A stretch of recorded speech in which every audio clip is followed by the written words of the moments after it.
This is part 3 of analysing the poem Exposure. We're just going to have a look at the first couple of stanzas together and then see if you can pick up on the next few. Okay, so we've had a look at the title to start with.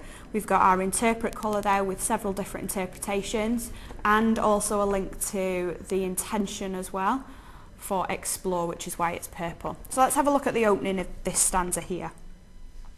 Our brains ache in the merciless iced east winds that knife us. Wearied, we keep awake because the night is silent.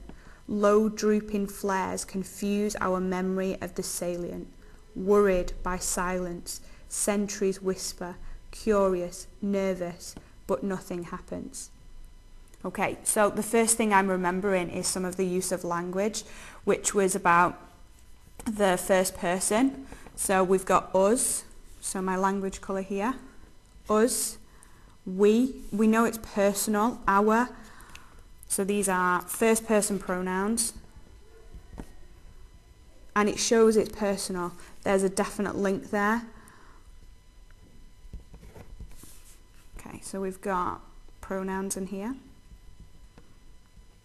Okay, so I'm just keeping track there as well. So we know it's personal for Wilfred Owen, but also there's more than one person, so whatever he's talking about there is going to affect a lot of people. Okay, so he's not just talking about himself. And we've got the our there at the beginning. There's a lot of emotive language used in here, and I think I would definitely want to look at some of the pathetic fallacy used, which is when we look at this weather, we've got the merciless ice east winds.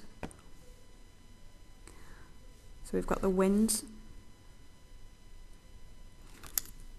and the fact it's merciless. So if I interpret that language, if it's merciless, there's no mercy, that it's not there to protect them, make them feel better, helpless. So I'm going to write no mercy, which personifies that really. A wind doesn't have mercy. That's something that a human would do. If you ask for mercy, you'd ask them to not kill you or not shoot you. These winds have not given them an option to protect themselves or try and fight for their life.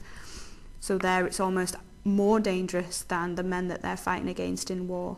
Then we get this personification here as well, which links to the theme of danger and death and weapons that knife us. So it's personification to start with, but also it's not a gunfire. That knife is personal, it's sharp, it's painful, it's close.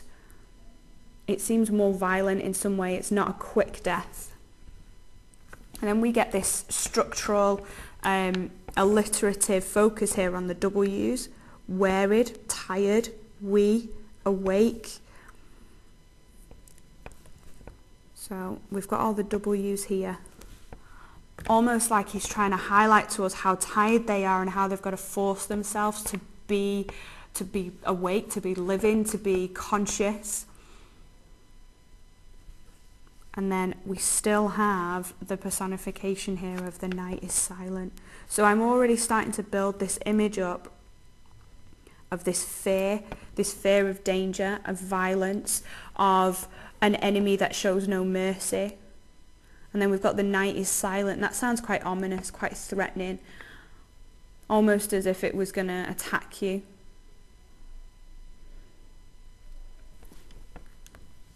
We can see as well as we start going through, low drooping flares confuse our memories of the salient. Worried by silence, sentries whisper, curious, nervous, but nothing happens. It turns into quite a list along the bottom, which is a structural feature, almost as if in juxtaposition to the idea of the night being silent, they're waiting for noise. And actually this silence is repeated here, isn't it? There's the silence and there's the silence, almost as if it's not a good thing. They're waiting for something to fill it. So it's making them anxious, that repetition. It doesn't seem right that it's silent.